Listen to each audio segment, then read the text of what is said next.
देखंतु निश्चित भाव में यह एक दुर्भाग्यजनक कथा एवं जो भली भाव में सेठी जो आठगड़ तिग्रिया 12 माण जंगल रही गोमाता मानकर हत्या करा जायछि, गोमांस चालाण करा जायछि।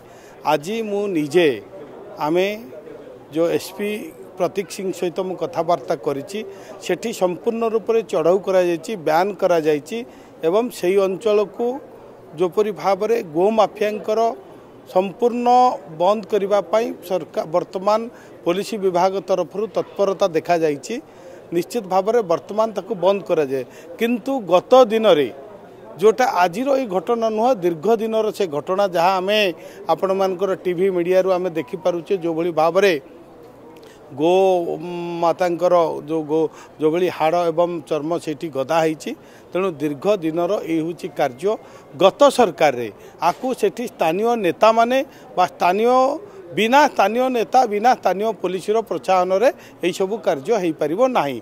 तेणु मध्य एबे सेठीर समस्त पुलिस जो रही से पुलिस स्टेशन आईआईसी ठू आरंभ करी जे हाविलदार पर्यंत कांस्टेबल पर्यंत समस्तंकर सेठू परिवर्तन कराई।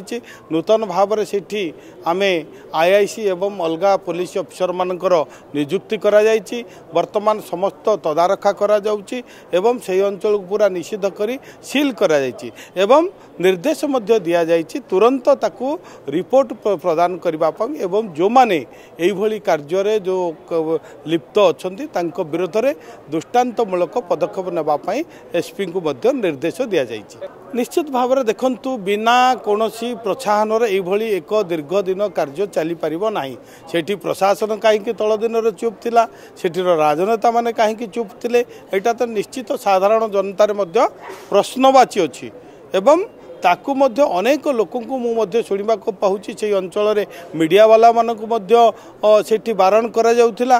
तेणु निश्चित भाव में एठी गोटे टीम बा माफिया पूरा एठी पूरा माती थिले जो कार्य रे एठी समस्तंकर प्रोत्साहन रे जानंतरे ए कार्य चलीथिला। आज आमर पुलिस विभाग तत्परता देखैछि। सेठीर जो कटक रूराल एसपी प्रतीक सिंह सी यही पूरे दृष्टांतमूलक कार्य पदक्षेप नेबाई से माने वर्तमान तत्पर होइछन्ति एवं दृष्टांतमूलक कार्य पदक्षेप नैछन्ति।